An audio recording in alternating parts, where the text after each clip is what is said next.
Hey everyone watching this. This is my first YouTube video, so we'll see how it goes, or if anyone even watches it. But I will be making a video on how to swap a Forester with a bug-eye engine. Or actually, for most Subarus, it'll all be the same. This is my 2003 WRX, picked up for $1,000. It's a little wrecked, that's why I got it for so cheap. As you can tell back here. So someone smashed into a pole trying to slide it, and this is my 2002 Forester that will be getting that engine. Yeah, so I'm just going to be pulling out the wiring from this car today so it can all get merged by iWire. I already pulled the engine yesterday. I don't know if any of you guys would want to see that, but it's pretty self-explanatory on how to pull that. Some of the wiring could have some weird stuff, so I'm just going to set the camera up and let it record as I pull all the wiring out of this car. And yeah.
Alright, so it's now later in the day after I've been working on the car.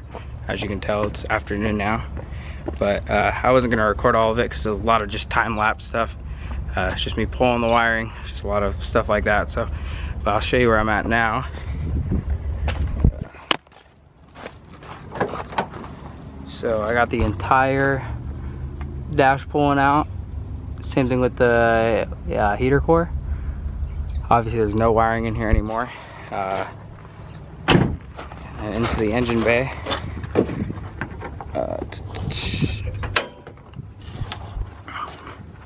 There's no wiring in there either, you can see, because it usually runs through that fender. And then on this fender as well, There's no fuse box in here right now because it's all pulled out with it. And then for iWire, you need to send them certain pictures of your engine. Same thing with the ECU. Where did I put it? Same thing with the ECU and fuel pump controller. Obviously that controls your fuel pump, if it'll focus. Yeah, and that's for the ECU. You need to take pictures of both of those so they know exactly what they're working with. And then you also need both harnesses.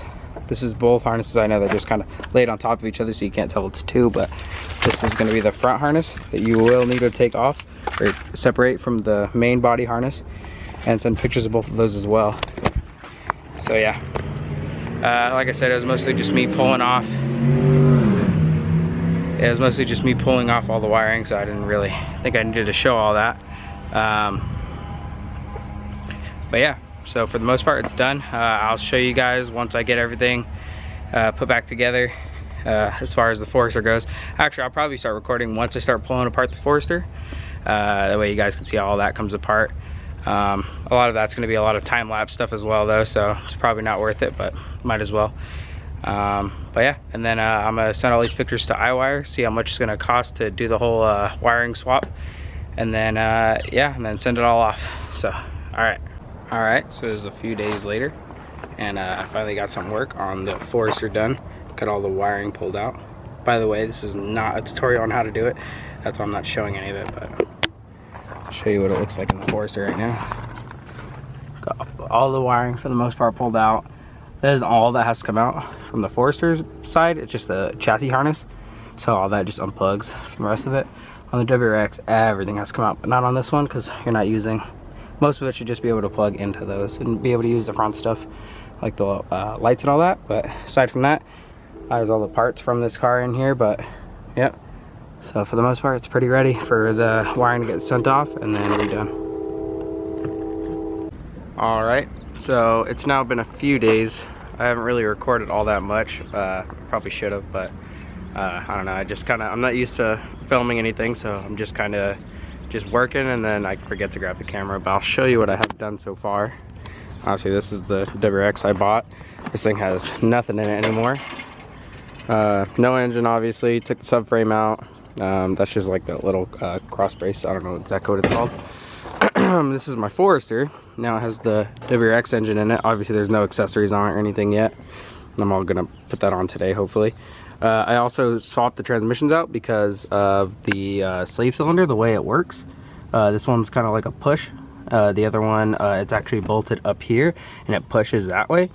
I don't really know how that clutch works, but I know that's how it is on these. But yeah, so that's all in there. Obviously all the wiring's still ripped out. I got the WRX transmission here. It already had a short throw, so it's a super short. Feels really notchy compared to before. It was really sloppy and just old. But yeah, car's on the ground. Change out the tie rods in it. Like I said, I took the subframe out of that car because if you look here, this is flat right here when it needs to be divoted. Or divoted, I don't know if that's a word, but because the up pipe has to go through right here, and you can cut it out and just notch it, but I mean it fits, so might as well just take the other one out of the other car. So that's all on here. Got to move that cruise control box. Obviously the downpipe will not go past right there. So yeah, just a lot of buttoning up today. I'll probably set up the cameras to do a time lapse.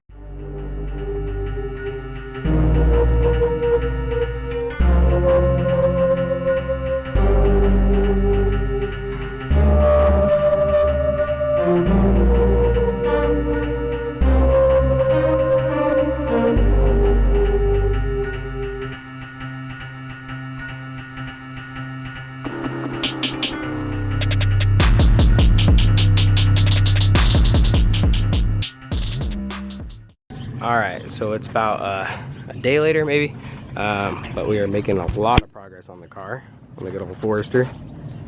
Got the hood put back on just because there's nothing big that has to go in, like the engine's already in, all that, so you don't have to worry about any of that.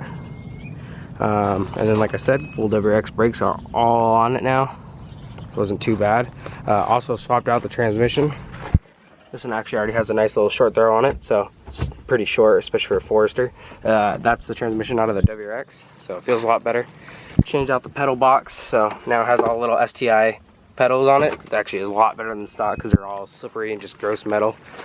The engine is fully in. Waiting on a few things like the radiator. I'm not going to put in any of the compressor or the alternator yet because I don't need it. I have a nice little short ram coming in, which I got to figure out how to route over here to where it's good. I think it'll fit about right in this area. These are just heater core lines. They're not supposed to be there, but should fit in there. Got the downpipe put on. It is a catless downpipe. I don't know the brand. I don't think it's a name brand or anything. The exhaust is all hooked up, full NVIDIA exhaust. Yeah, I mean, it's pretty close to being done at this point. I'm just waiting on the wiring. Once all the wiring's in, then I'll throw the heater core lines in, because obviously there's no heater core in there right now, and then the intercooler and stuff like that. None of that should take too long, maybe I don't know, a few hours or so. And then yeah, just final touches, and then we're gonna get the car all washed up, and hopefully we'll take it out after and we'll see how it feels. It should feel a lot different. I mean, the NA car just makes no power, so. But yeah, that's about it. That's it for the update. All right, so it's been like, I don't know, a week and a half since I last recorded, and I finally got all the wiring and everything like that. Just came in the box today. I didn't record any of the unboxing. I probably should have, but I didn't. And then obviously the engine's already all been in here and everything like that. I've had it in there for a little bit. I don't have the intercooler on because all this wiring has to go through. And I already started installing all the wiring. Probably should have recorded more, but I really just forgot. There's the heater core. Got all that put in. I have to put on the blower motor and everything. Got all the main wiring all routed. There's a more detailed description on how to do it on iWire's website if you want to look at that, if you're doing this yourself.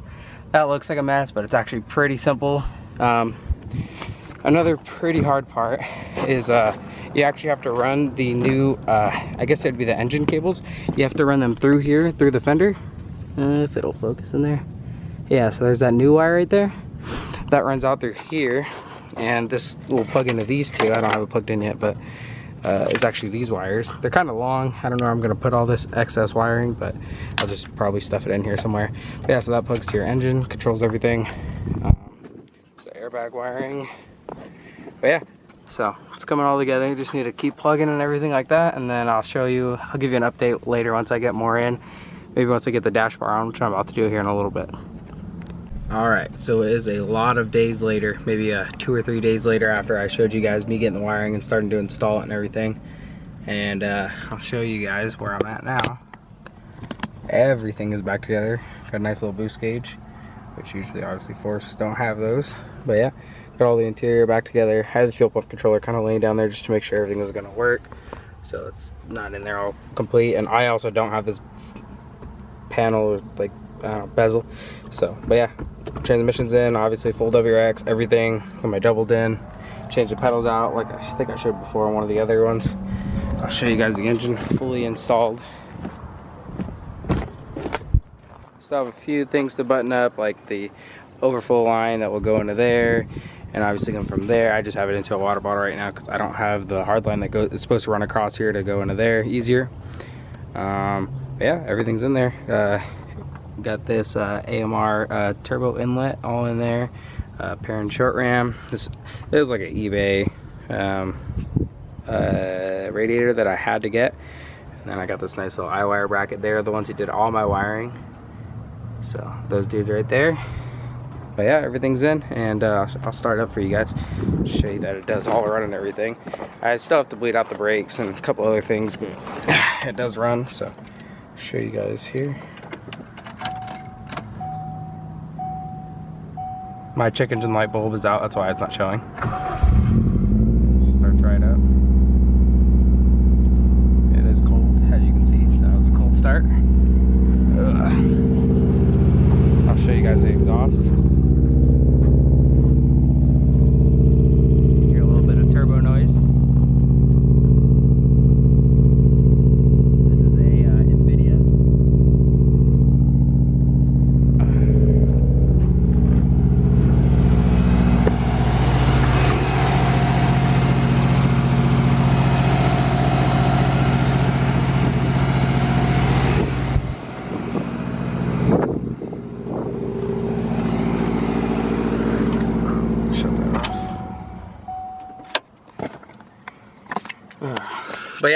so there's the full swap from beginning to end. I know I didn't really show everything. It's probably as good as I should have, but it wasn't really a tutorial. It was just kind of just documenting me doing it. So yeah, I hope you guys liked it. It's, like I said, my first video, so if it's not very good, that is why.